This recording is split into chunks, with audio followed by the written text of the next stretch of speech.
ମାମା ବାବା ମୋତେ କଦଳୀ ଦେଇକି ପଳେଇଛନ୍ତି। କଦଳୀ ମୋ ଫେଭରାଇଟ୍ ଚିପ୍ସ ବନେଇ ଦିଅ। ହଉ ଠିକ୍ ଅଛି।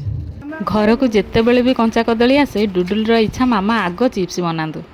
ପ୍ୟାକେଟରେ ମିଳୁଥିବା ଚିପ୍ସ ଭଳି ଏହା ବହୁତ କ୍ରଞ୍ଚି ହୋଇଥାଏ ଆଉ ସ୍ୱାସ୍ଥ୍ୟ ପାଇଁ ବି ଭଲ ହୋଇଥାଏ। ଏହି ଚିପ୍ସ ବନାଇବା ବହୁତ ସହଜ ହୋଇଥାଏ, ପିଲାମାନଙ୍କୁ ଖାଇବାକୁ ବି ବହୁତ ଭଲ ଲାଗେ। ମୁଁ ଏଇଠି 3ଟି କଞ୍ଚା କଦଳୀ ନେଇଛି। କଞ୍ଚା କଦଳୀର ଚୋପା ଛଡ଼ାଇ ତାକୁ ଗୋଲ ଗୋଲ କରି ପୁରା ପତଳା ପତଳା ପିସ୍ରେ କାଟି ନେଇଛି। ଏବେ କାଟି ସାରିଥିବା କଦଳୀକୁ ଭଲ ଭାବରେ 2 ଥର ଧୋଇଦେବା। ପାଣି ନିଗାଡ଼ି ସାରି ଗୋଟିଏ ପ୍ଲେଟରେ କଦଳୀକୁ ରଖିଦେବା। ତା ଉପରେ ଲୁଣ, ହଳଦୀ, ଲଙ୍କାଗୁଣ୍ଡ ଦେଇ ଭଲ ଭାବରେ ମିଶାଇଦେବା। ଏବେ ଚୁଲିରେ କଡ଼ାଇ ବସାଇ ସେଥିରେ ତେଲ ଦେଇଦେବା।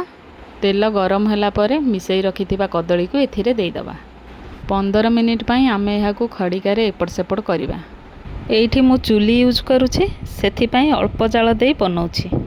ଆପଣମାନେ ଯଦି ଗ୍ୟାସ୍ ୟୁଜ୍ କରିବେ ମିଡ଼ିୟମ୍ ଫ୍ଲେମ୍ରେ ବନେଇ ପାରିବେ। 15 ମିନିଟ୍ ଏପଟ ସେପଟ ପରେ ଏହିସବୁ ହୋଇସାରିଲାଣି।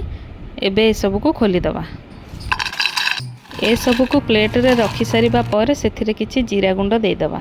ଏବେ ରେଡ଼ି ହୋଇଗଲା ଆମର କଞ୍ଚା କଦଳୀର ଚିପ୍ସ। ଆପଣମାନେ ଦେଖିପାରୁଥିବେ କେତେ କ୍ରଞ୍ଚି ହେଇଛି।